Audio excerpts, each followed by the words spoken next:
mainland Tanzania and the semi-autonomous Zanzibar are due to hold elections for president, legislators and local officials tomorrow.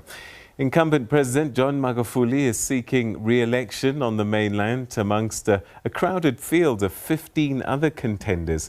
He is the candidate of the Chama cha Mapinduzi party, which was uninterruptedly governed Tanzania since independence in 1961. More than 29 million people have registered to cast their ballots. Polling stations are due to open at 7 a.m. and close at 4 p.m. Voting will be held in the semi-autonomous Zanzibar, which has a history of contested polls and post-election violence. In the run-up to the polls, opposition parties have been complaining of threats and repression as the Election Commission disqualified dozens of opposition parliamentary candidates. Meanwhile, rights groups accuse the government of curtailing free expression and press freedom. The government has previously rejected such accusations, though. Ringisai Chikohomero is a researcher with the Institute for Security Studies, and he joins us now via Skype. Thanks so much indeed for joining us. Good to talk to you. So the elections are all set, but most people, when we look at the freeness and fairness of elections, one has to go back maybe even a few months, if not years, to see the environment in the country in the lead up to those elections. What has it been like in Tanzania leading up to these elections? Thanks, Peter. Thank you for having me. And as you correctly put it, elections are not a one-day event. They're a process, and they're a product of accumulation of years. And in this case, you want to trace it just a bit back to 5 years when President Magufuli came into power with two aims. One would say was to fight corruption and set the country on an upward economic trajectory, which his predecessor started anyway.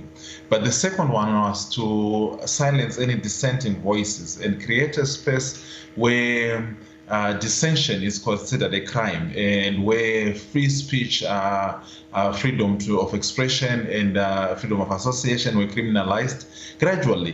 There's a litany of laws that President Magufuli put in place within the 5 years of his administration that have severely curtailed the capacity of an ordinary Tanzanian to take part in a political process that could be adjudged to be fair and free. So what we're going to be seeing tomorrow is a product of 5 years in the making, and how the current administration designed laws that were structured to curtail civil liberties, political participation, and enhance the chances of the incumbent to win. And as you correctly put it, there have been serious incidents that have taken place in the last 2 months since the president declared the country open for campaigns from August, including subtle intimidation, covert violence, and disruptions of opposition rallies and campaign functions. As late as last week, we had the suspension of Tundu Lissu's campaign on some very frivolous charges from the National Election Commission.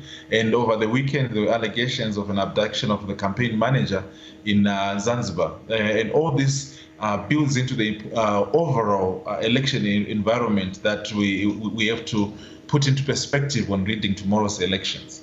So with all of this, I mean, no matter what happens tomorrow, can it really be regarded as a free and fair election? No, that is the direct answer.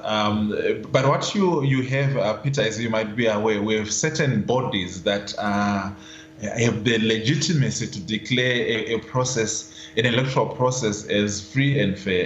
And one is the local electoral management body in Tanzania, which will be the National Elections Commission. Two, they'll be looking at the regional bloc, SADC. Three, they'll be looking at the African Union, and to some extent the Commonwealth and so on and so forth. Now, for as long as these three bodies are in codes, as I always say they are, we are going to have a different declaration that is very opposed from the reality on the ground.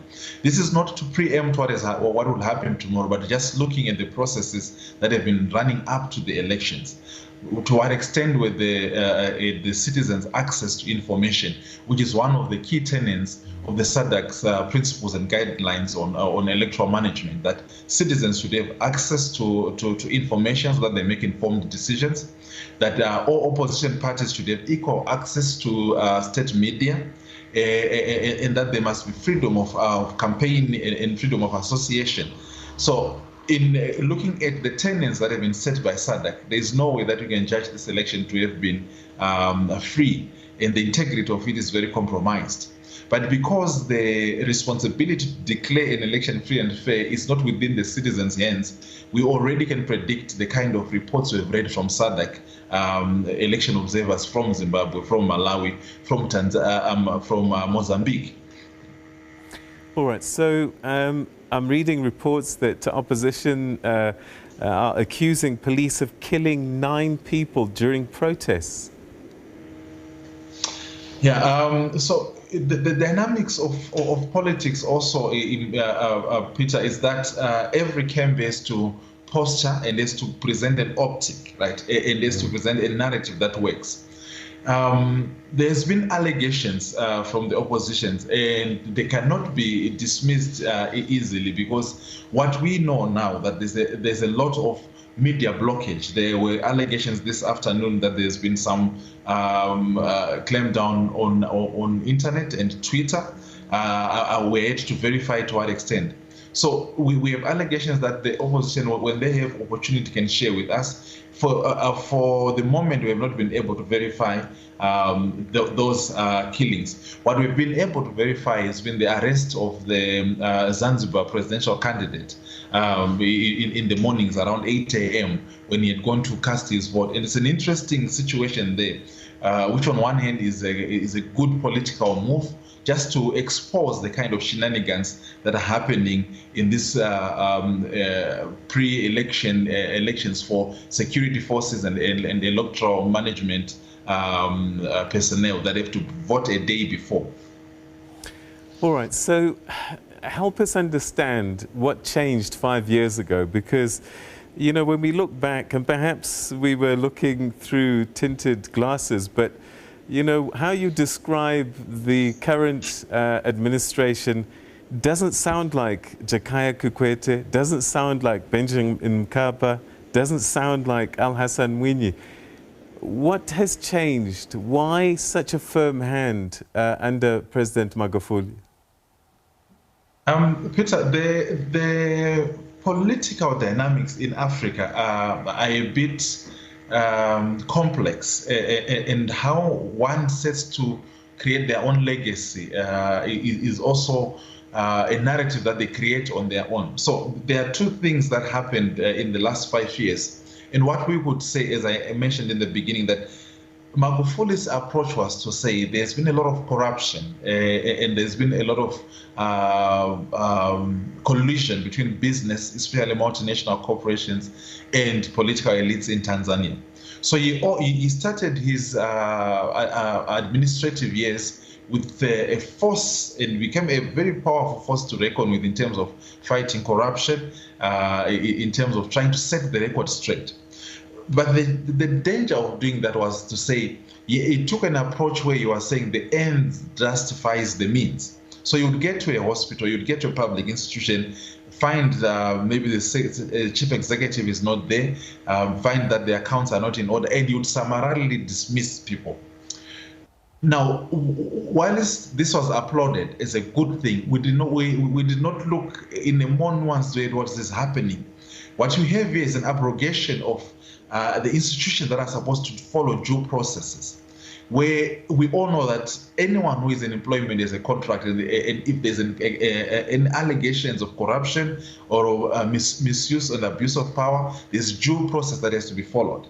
But with President Magufuli, because he presented himself as what became known as the bulldozer, a force to reckon with, he did not follow those due processes. There were some dismissals of public servants, and this was applauded. But this was already the creation of a very firm hand in Tanzania that he meant to rule the country with.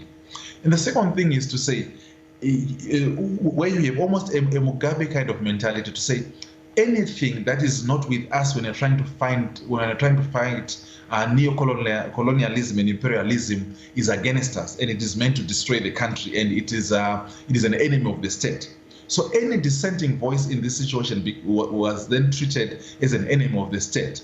So you then have, when opposition wanted to voice their concerns, when citizens wanted to show different statistics in terms of economic progress, in terms of health, the new government simply put in a new law, the Statistics Act, which simply made it illegal for any independent body to publish statistics of any nature. Right. When people wanted to find other avenues of expressing themselves, there were even frivolous acts like the Blog Act, where blogs were beginning to be monitored on the internet, and people would be arrested for writing on their own personal blogs. And on one hand, it was seen as trying to bring discipline to the country. And this is the folly of many African leadership, that they feel that their citizens should be subservient to the will of the ruling party, and then they need to be disciplined if they don't behave in that particular way. So what the trajectory of President Magufuli is what you find with the former president of Zimbabwe, President Mugabe, and is what you find with the current Rwandan president. And the focus for Magufuli, as with Rwanda, is economic growth and that trajectory that the country has now moved to a lower middle income country. But some of the things that he did, I mean, border on being eccentric.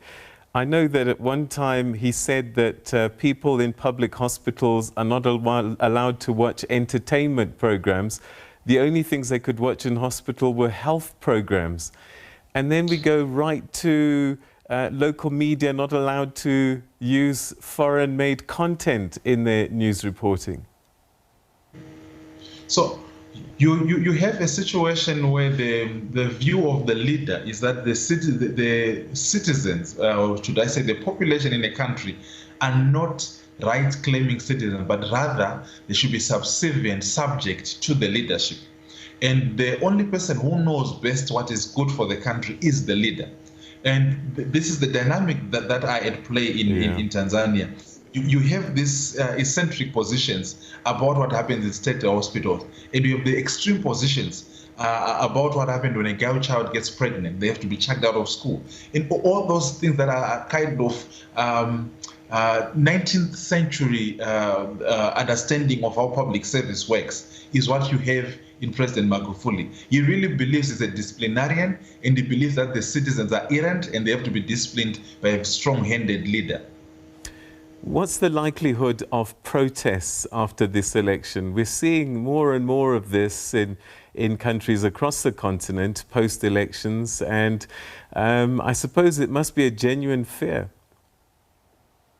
It is a genuine fear, but what you see and what the President Magufuli has done in the last 6 months to kind of preempt all that, the kind of police brutality and heavy-handedness that the country has experienced since around March, May, April, is something that already foretells what will happen to any machinations that the opposition or the civil society might have around protest.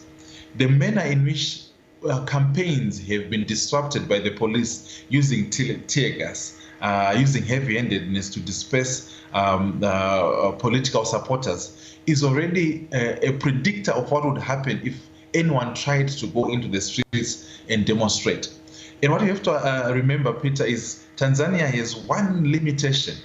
You cannot contest the presidential results, and this is in the constitution. So there is no recourse, there's no legal recourse if the opposition or the civil society feels that the presidential election are not the true reflection of the will of the people. They have no legal recourse to bring it before the courts and get some litigation to go on. There's no such provision in the Tanzanian constitution.